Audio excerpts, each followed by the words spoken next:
Well, joining me now from Washington are the Democrat activist Bob Weiner, who served as a White House spokesman under President Clinton, and the Republican television and radio presenter Blanquita Cullum. Blanquita, who won?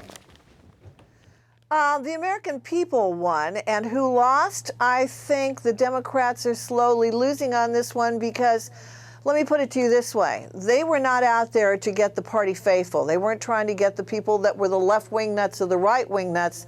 They were trying to get the people in the middle. And I think they lost the people in the middle, trying to get those people to go out and turn out to vote. I think the Democratic Party lost the middle. I think they lost the military, and they are losing women. So it was not a good night, I think, for Joe Biden, even though he came out with some zingers. People are going to criticize that he laughed and smirked. I say the thing that hurt him was that he did not really bring in the middle to gauge into this race like they did 4 years ago. It's not going to be the same turnout. They're going to lose a lot in the polls. Okay, Bob, who do you think won last night amongst the vice presidential candidates? Well, Adam, first of all, it's great to be back with you, and thanks to you and John Christopher Bua. I'm going to be in London addressing the London School of Economics on November 13th, and I'd love to come in and see you in your lair there and see your personal studio. It would be fun to see you. So I just wanted to say that and to tell you I'll be out there in November. Okay, now, the bottom line, Adam, is that the polls, 3 of the 4 of them, showed that Biden won handily. CBS showed he won by 20 points and that he gained 5 points from independent voters. So an average of 15 points, Biden won the debate because he had the facts on Social Security, Medicare, Iraq, Afghanistan, taxes, on the real numbers that Romney wouldn't say and Ryan won't say on where they're going to get their $5 trillion from. So on the merits of the debate and on the forcefulness that he had, yes, Blanquita's right, he had to be forceful and passionate to make up for the president's dispassionate first performance. Biden won handily, and I think it stalled and staunched the Democratic loss of votes that had been happening, and now we're back in front in the polling. Blanquita, I mean, he did get a lot of those attack lines in there, didn't he? Yeah, but he forgot about exactly what happened in Libya with that poor ambassador that we lost. He didn't get the facts right. He had them dead wrong, threw the State Department and the intelligence community under the bus.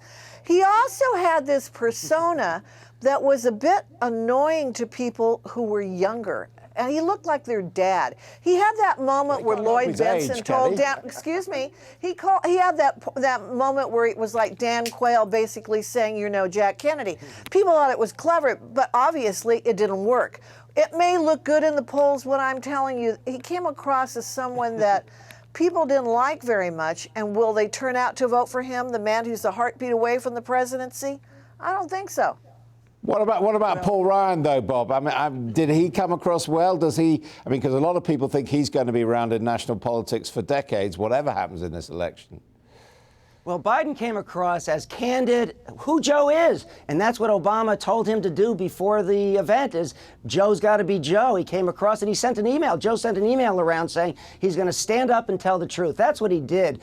I think Ryan came across, unfortunately, as boyish, and he really didn't know what he was talking about on Afghanistan. Boy, did boy, did Ryan zing him, did Biden zing him on Afghanistan, saying that if you don't give a timeline, the other side will just continue to abuse you and to make you be the personnel. Biden scored on that one, and it is the right point that you have to give the timeline to force the Afghanis to take over. And that's why we're leaving in 2014. Ryan just looked silly on that one, as though he didn't know what he was talking about. You see, those terms are disrespectful. He didn't look silly. He looked, I mean, I think that Biden came across as very patronizing, but I wouldn't be disrespectful to say that Ryan looked silly. Ryan is a very intelligent man, and what he said was very thoughtful. You can't just say you're going to leave in 2014, bar none. If something comes up, then you have to say, oops, we can't leave right now. They're cutting the military. The military are over, percentage-wise, are really in support of a Romney-Ryan ticket. But I don't like the disrespect. I mean, Blanquita, you said that Biden looked like a dad. Would you therefore accept that Paul Ryan looked like a boy? No, he did not. I think what he did is he treated him with respect like a candidate. But I think there was this lot of bravado and, you know, like I know more than you and I've been to Afghanistan so many times. And, you know, that can play against you. It traditionally has. No. When candidates have come across very cocky to another candidate, they may score on this. It's like, you know, you win the battle, but you lose the war. And they're going to lose the war on this one. Well, I mean, Bob, I mean, that is the point, because that debate last week where the president, you know, dialed in his performance and seemed really distracted. I mean, it has caused big problems for the Democrats in the polls, and they do need a turnaround moment, don't they?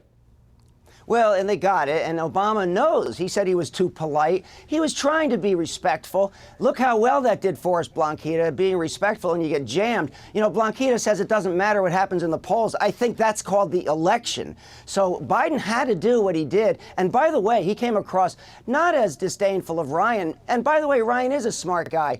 But Ryan came across as using talking points that he was briefed, not experience that he had.